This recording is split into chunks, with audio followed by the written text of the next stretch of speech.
Bonjour, alors on se retrouve dans le Tana, qui est mon nouveau chip préféré, qui a une vue de malade. Donc cette vidéo, c'est un peu un debunk, ou en tout cas apporter ma pierre à l'édifice sur le problème du Strafback, qui à mon sens n'est pas un problème. Mais en tout cas, j'ai entendu ces derniers temps beaucoup de monde, enfin pas vraiment beaucoup de monde, mais disons quelques personnes, militer pour un nerf du Strafback. Donc déjà, qu'est-ce que c'est le Strafback? Le Strafback, c'est quand vous appliquez de l'accélération vers l'arrière, en boost, ça double le montant normal. Alors, c'est quoi le contexte en fait? Qui demande? Alors déjà, première chose, il y a peu de gens qui demandent en fait, notamment des gens de Renegade Squadron comme Golot et quelques personnes de Angel of the Warp comme Zimi ou Korun. Et puis quelques FR, dont certains ont compris ce que c'était et d'autres qui se sont perdus un peu en lost in translation, en translation, comme on va dire, c'est-à-dire qui mélangent encore une fois la vitesse et l'accélération. Parce que c'est quoi le problème qui est pointé, même moi je considère que c'est pas un problème, mais enfin certains le pointent comme un problème, qui est la capacité d'un ennemi à fuir en arrière sans possibilité de le rattraper ou en tout cas de se mettre ensuite dans une position latérale ou arrière ou bref, de pouvoir le contourner, de pouvoir tourner autour. Et donc ça donnerait un avantage à celui qui veut fuir. Donc en fait on parle là de poursuite. Je rappelle qu'il y a justement des chips qui sont labellés Interceptor et qui ont des vitesses supérieures dans le jeu à d'autres chasseurs pour pouvoir justement les rattraper. Parce qu'en fait ce dont il est question et qui crée une confusion, c'est la différence encore une fois entre l'accélération et la vitesse, puisque si une cible recule, que vous ayez de l'accélération ou pas, ou qu'il soit nerf ou pas, ça va pas changer grand-chose du moment que sa vitesse en allant en arrière va être supérieure à la vôtre. Ce qui, à mon sens, est un problème de rôle et de choix de chip quand on combat. Alors, qu'est-ce que c'est dans le combat, a priori, le Strafback? Faut savoir qu'il y a eu différents patchs dans Star Citizen dans lesquels les strafes étaient beaucoup plus puissants avant 3.5 et dans lequel les strafes étaient symétriques, c'est-à-dire que vous aviez autant d'accélération en forward vers l'avant que vers l'arrière. Depuis la 3.5, les chips ont moins d'accélération en allant vers l'arrière, donc ce qui était déjà un nerf à l'intérieur du nerf qui avait diminué les accélérations, comme on dit, across the board pour tous les axes. Par exemple, aujourd'hui, le Gladius et le Hornet ont un Strafback qui est identique aux alentours de 12,3 quand le Hornet a une accélération vers l'avant de 16 et le Gladius de 18,5. Ce qui fait quand même une différence entre l'avant et l'arrière, donc on pourrait penser que c'est raisonnable. Qu'est-ce qui se passe quand vous combattez certains appellent ça du close combat. Il y a toujours le close combat. En fait, quand vous êtes un joueur PVP et un tryharder, vous restez sur vos cibles assez près, à moins de 150 mètres, euh, parce que justement, vous voulez appliquer le maximum de dommages par rapport au spread et puis pour garder votre cible très proche.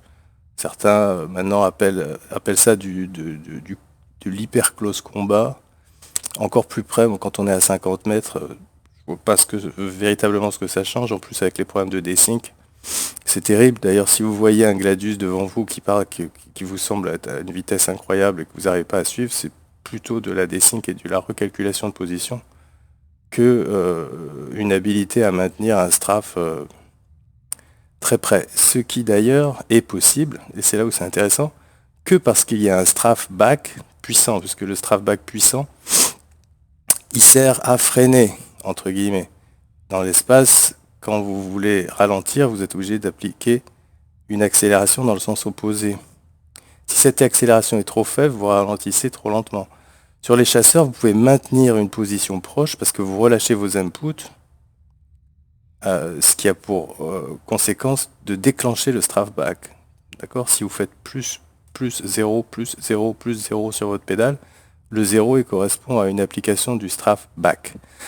Donc qu'est-ce qui se passe si vous nerfez ce strafe back dans les chasseurs par exemple? Eh ben, vous n'allez pas pouvoir maintenir votre range, votre distance par rapport à la cible, et ça va donner du blow-through. Vous êtes obligé d'accélérer vers l'avant pour passer votre cible, et ça va donner du jousting ou du circle strafe. Donc c'est pas, à mon sens, une solution qui est bonne. Vous pouvez faire l'essai, vous pouvez descendre vos accélérations avec l'axel gauche, ou alors éteindre des thrusters de manœuvre, ou choisir un chip qui a très peu d'accélération arrière, par exemple là le Tana. Ces derniers temps, je fais un peu de PVP avec, c'est handicapant.